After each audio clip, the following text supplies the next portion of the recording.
അപ്പോഴേ 2-3 ബൊഗെയിൻവില്ല ഈ കുളത്തിനടുത്ത് ഉണങ്ങി നിൽക്കുന്നു. എന്നുവെച്ചാൽ ഉണങ്ങിയെന്ന് പറഞ്ഞാൽ അങ്ങനെയല്ല, നന്നായിട്ട് വാടി നിൽക്കുന്നത്. അപ്പോൾ അതിന് ഇത്തിരി വെള്ളം ഒഴിച്ചേക്കാമെന്ന് വിചാരിച്ചു. പിന്നെ എൻ്റെ കുളത്തിൻ്റെ ചുറ്റും കണ്ടോ നിറയെ പുല്ല. ഇനി കാടൊക്കെ ഒന്ന് തെളിച്ച് ഞാൻ റെഡിയാക്കി എടുക്കണം. പിന്നെ ബൊഗെയിൻവില്ലയുടെ പ്രൂണിങ്ങൊക്കെ കഴിഞ്ഞു കേട്ടോ. എല്ലാം ഏകദേശമൊക്കെ ഞാൻ റെഡിയാക്കി എടുത്തിട്ടുണ്ട്.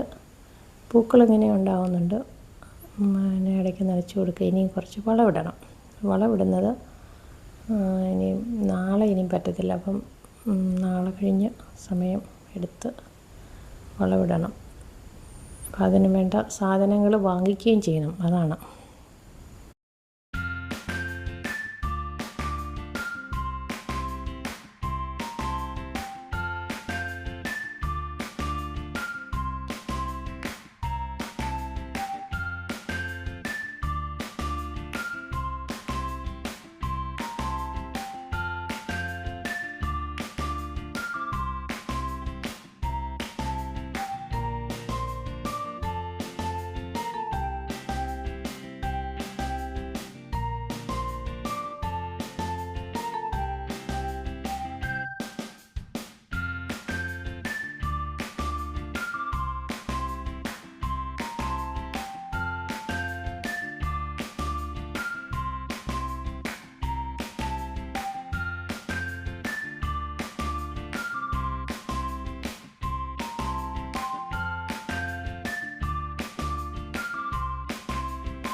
കുളത്തിന് ചുറ്റും ഈ തേക്കിൻ്റെ ഇലയെല്ലാം വീണ് അങ്ങ് നിറഞ്ഞു കിടക്കുവാണ്.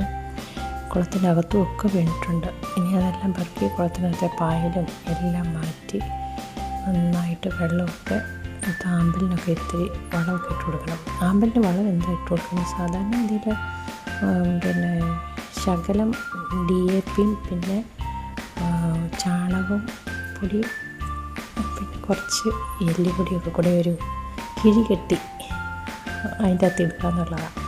അങ്ങനെ ഇടുമ്പം ആമ്പലിപ്പൂക്കളൊക്കെ ഉണ്ടാവും. അത് ഞാനിങ്ങനെ എൻ്റെ അടുത്ത് പറഞ്ഞതാണ് കേട്ടോ. ഇവർ പറഞ്ഞു തന്നതാണ്, മറ്റേ കൃഷി നമ്മുടെ നഴ്സറിക്കാരൻ. അപ്പോൾ അങ്ങനെ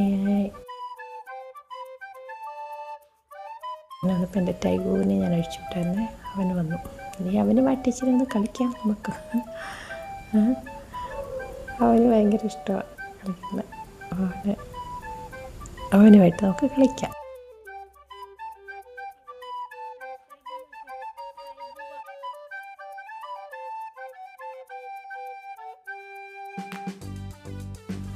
കേട്ടോ, ഞങ്ങൾ ഇതിലേ പോകുന്ന ഒരു ബസ്സാണ് കേട്ടോ. ടൗണിലേക്ക് പോകുന്ന ഒരു ബസ്. അതായത് രാവിലെ 7:30 തൊട്ട് ഈ ബസ്സിൽ കയറിയാൽ ഈ ലോകത്തിൻ്റെ ഏത് ഭാഗത്തേക്ക് വേണമെങ്കിലും പോകാം. എന്ന് വെച്ചാൽ നമുക്ക് ടൗണിലെത്താം. ടൗണിൽ നിന്ന് ഏത് ബസ് പിടിച്ചും എവിടെയും പോകാം എന്നുള്ള അർത്ഥം കേട്ടോ. അപ്പോൾ 7:30, 8:30, 9:30 അങ്ങനെ ഓരോ മണിക്കൂറിലോട്ട് ഇവിടെ ഒരു സ്റ്റോപ്പുണ്ട് വീട്ടിൽ. അപ്പോൾ ആ സ്റ്റോപ്പിൽ നിന്നാൽ മതി. അങ്ങനെയും സൗകര്യങ്ങളുണ്ട്.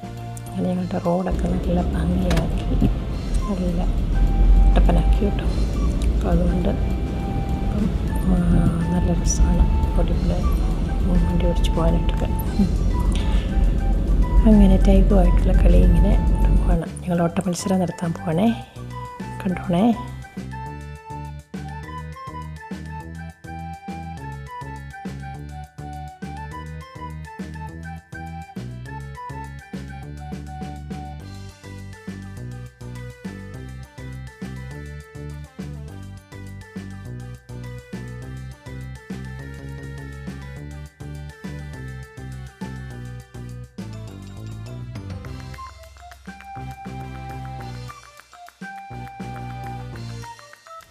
അവനെ ഒന്ന് പറ്റിച്ചതുകൊണ്ടേ അവൻ പറഞ്ഞു അവൻ ഓടത്തില്ല. അപ്പോൾ ഞാൻ മുന്നേ ഓടാമെന്ന് പറഞ്ഞു നിൽക്കും കേട്ടോ.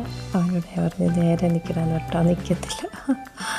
ഞാൻ ഓടിച്ച് കഴിയുമ്പോഴത്തേനും പതിയെ ഓടി വന്നു. അവൻ എന്നെ പറ്റിച്ചു.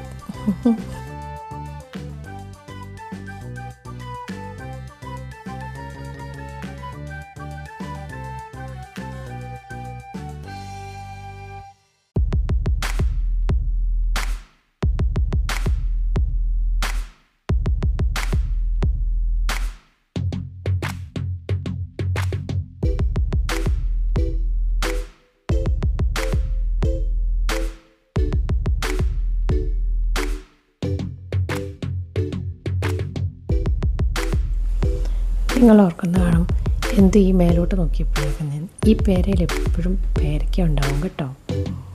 എന്നും ഒന്നും രണ്ടും പേരയ്ക്ക ഉണ്ടാവും. അപ്പോൾ മേലോട്ട് ഇങ്ങനെ കുറച്ച് ഉയരത്തിപ്പോയിട്ടുള്ളതുകൊണ്ട് നമ്മൾ നല്ലപോലെ നോക്കിയാലേ ഉള്ളൂ കാണാൻ പറ്റുള്ളൂ. അപ്പോൾ അങ്ങനെ പേരയ്ക്കൊക്കെ പറിച്ച് നോക്കിയപ്പോഴാണ് എൻ്റെ ഇതുണ്ടോ, എൻ്റെ ക്യാറ്റ്സ് ക്ലോ ഉണ്ടോ അവിടെ ഇവിടെ ഓരോ പൂവായിട്ട് നിൽക്കുന്നത്. 2 ആഴ്ച മുമ്പ് ഒന്ന് നന്നായിട്ട് പൂത്തായിരുന്നു കേട്ടോ. അത് കഴിഞ്ഞിട്ട് പിന്നെ പൂത്തില്ല. അതുകൊണ്ട് ഇപ്പോൾ ഇടയ്ക്ക് 2-3 പൂക്കളൊക്കെ ആയിട്ട് നിൽക്കുന്നു. പക്ഷേ ഇത് പൂത്താൽ നിറയെയാണ്, നല്ല രസമാണ് കാണാൻ. നല്ല എല്ലായിടത്തും ഇങ്ങനെ ഞാൻ ഈ വീഡിയോസിലൊക്കെ കാണാറുണ്ട്, നിറച്ച് പൂത്ത് നിൽക്കുന്നു നല്ല ഭംഗിയായിട്ട്, നല്ല കളറും അല്ലേ, ഭംഗിയുണ്ട്. അതാണ് ക്യാറ്റ്സ് ക്ലോ വളർത്തി നല്ലപോലെ പടർത്തിയാൽ, ഗേറ്റിൻ്റെ അവിടെയൊക്കെ പടർത്തിയാൽ പാമ്പൊന്നും വരത്തില്ലെന്ന് പറയുന്നത്. കാരണം എന്ന് വെച്ചാൽ ക്യാറ്റ്സ് ക്ലോ എന്ന് പറയുമ്പോൾ തന്നെ അറിയാമല്ലോ, അതിൻ്റെ ഈ ഒരു മുള്ളു പോലത്തെ സാധനമില്ലേ, അത് പാമ്പിൻ്റെ ദേഹത്തിടും. ഞങ്ങളുടെ മുറ്റത്ത് തന്നെ മാങ്ങയുണ്ട്. പിന്നെ ഇപ്പം മാമ്പഴവും പറിക്കാം. അത് കേടാവും കേട്ടോ, പഴുക്കുമ്പോഴത്തേനെ അതിനകത്ത് ഇങ്ങനെ കേടാവും. പിന്നെ കുറച്ച് നന്നായിട്ട് വിളഞ്ഞ് കഴിയുമ്പം ചെറിയ ചൂടുവെള്ളത്തിലിട്ടിട്ട് പിന്നെ തൂത്ത് തുടച്ച് ഒക്കെ വെച്ച് പഴിപ്പിച്ച് പഴം കിട്ടുമെന്നാണ്. അങ്ങനെ പരീക്ഷിച്ച് നോക്കിയിട്ടില്ല. അതിനേക്കാൾ ഇഷ്ടം മാങ്ങാച്ചമ്മന്തി ഇരിക്കാമല്ലോ. ഓരോന്ന് കുറച്ച് ചക്കക്കുരു മാങ്ങാച്ചമ്മന്തി, മത്തിപ്പീര അങ്ങനെയുള്ളതിനൊക്കെ ഇടാമല്ലോ. അപ്പം പിന്നെ ഇത് ഞങ്ങളുടെ ചന്ദനം കണ്ടോ, ഞാൻ ഇടയ്ക്ക് കാണിച്ചിട്ടുണ്ടല്ലോ ചന്ദനം. ഇപ്പം അതിൽ കായൊന്നുമില്ല കേട്ടോ, കായെല്ലാം തീർന്നു പോയി. ഇടയ്ക്ക് പക്ഷികളെല്ലാം വന്ന് തിന്ന് എല്ലാം തീർന്നു. ഇനി മഴ തുടങ്ങി കഴിയുമ്പം അതിൻ്റെ അടിയിൽ തൈകളുണ്ടാവും, അപ്പം പറിച്ച് വെക്കണം. പിന്നെ ഇതിൻ്റെ ഒരു ബൊഗെയിൻവില്ലയാണ്, വെള്ളയും മജന്തയും പൂക്കളും മിക്സായിട്ടുണ്ടാവും.